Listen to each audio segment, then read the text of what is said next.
So this is the mural at 44 McBride Street in Cockatoo. We consulted with the community to put it together, and it's what we're calling an activated art space. So this middle area here, as you can already probably guess, has been activated by the public, and every 3 months it will be reactivated by a new group who'll put something of their design there. This time it was families.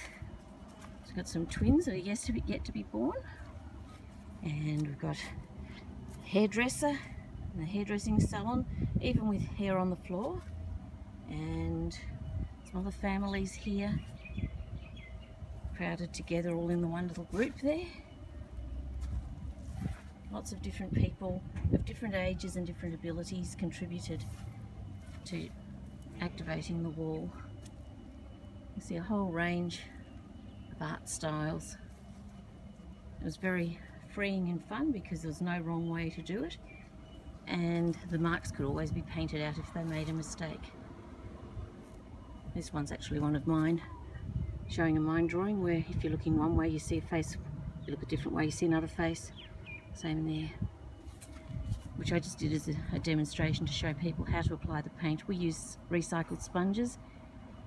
We used a lot of recycled materials when we could in this project. Here's one that was done by a little 3-year-old. And we even have some tourists who were here, had a dog with them, and the dog made his marks on the wall too, little paw prints. Now this tree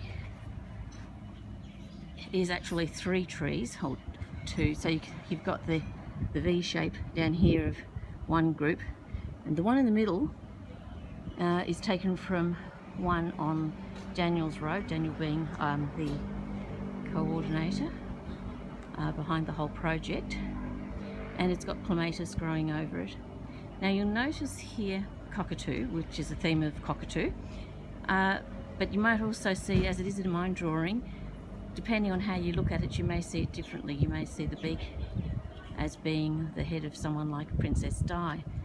We consulted with the community and asked for input of what to put into the picture, what makes Cockatoo special to them, what special history or present, it didn't matter which, and cockatoos were one that came through, particularly the black cockatoo, which is becoming a bit rare around here, and tree ferns. There's Jerry the dog. He's actually in a couple of spots because he got a little bit painted out. There's a goanna's claw there too. And there are other things that people can find. There's also a 4-leaf clover to find. Now, that's the hill over in the back there is towards Emerald, so I've been told from the reference photo that I used. Cockatoo up there. We have a bit of yarn bombing happening in the street, so we've got yarn bombing happening on the mural. Teapot up there. Well, that was interesting. I quite often hide teapots and vessels and things, particularly more like this one down the bottom here. When I put that one in at the very beginning, one of my helpers said to me, "Oh, well, you must know about the teapot in a tree." And I said, "No." And actually there is a teapot in a tree in Cockatoo that's being grown around by the tree. We can see the spout here, and in the tree you can see the spout. You can see the body part too, but it's actually a bit crushed now. This other one here could be a fireman's bell for the fire station, representing, because Cockatoo was devastated by the Ash Wednesday fires, but it's actually also the tap that's in a tree. So there's another tree here that's engulfed a tap, and it has both this part of the tap showing and the marks on the tree that correspond to that as the tree has grown around it. You'll see a pobble bonk. There's Jerry the dog again. Jerry the dog is a very interesting character in Cockatoo. He lived decades ago, maybe nearly 80 years ago, 1930s I think, and he was a dog who was a stray and used to run along beside Puffing Billy. I won't tell you any more of the story, but look it up, it's very interesting. We've got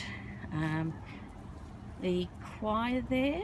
So I went down to the Christmas market that was happening in Cockatoo during the project and took some reference photos there. So we have the choir that was singing Gingerbread Men, Gingerbread Man. This was actually a Christmas tree made of spaghetti clay, and you put a candle inside it.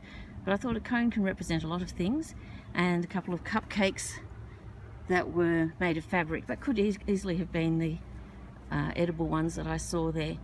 Those have been left blank so that children can come along to the mural, maybe while their parents are having a cuppa in Brunch on McBride, whose wall this is on the outside of.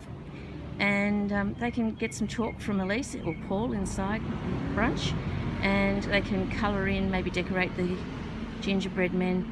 Or they might like to come down here. This part is actually the Cockatoo Creek, and Cockatoo used to be known as Cockatoo Creek years ago. And I've just marked in the direction the creek goes at the bottom of the road here. It's a lovely area where people run their dogs and children. I saw a mother there with a toddler or small boy the first day I came here, and he was wading through the water. There were stones across there.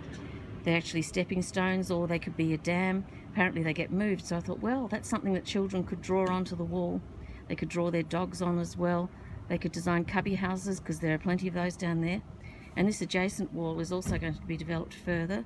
First of all, with the 12 Days of Christmas, which is another project that's being organised by ConCom Arts. Or the children might like to colour in some of the things that are down by the creek. We've got a log here, someone walking their dog or sitting while the dogs are in the water, which they do. Another log at the side there, and this chair, which is actually down by the creek, it's got a blue seat, so they might like to colour that one in blue. The dragonfly kept me company while I was creating the mind drawings. There's a little doorway down there. I do like to hide those. And depending on how you look at things, you will see other things within the drawing too. That interesting doorway came from a shop around the corner, as did the windows here behind the choir.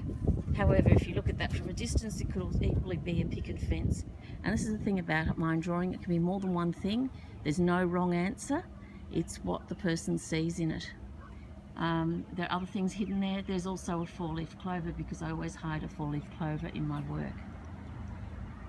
The hills in the background there won't be activated, but this space beside the creek, above the creek, beside the tree, that could be activated by a group at some stage, so you may see something else put in there.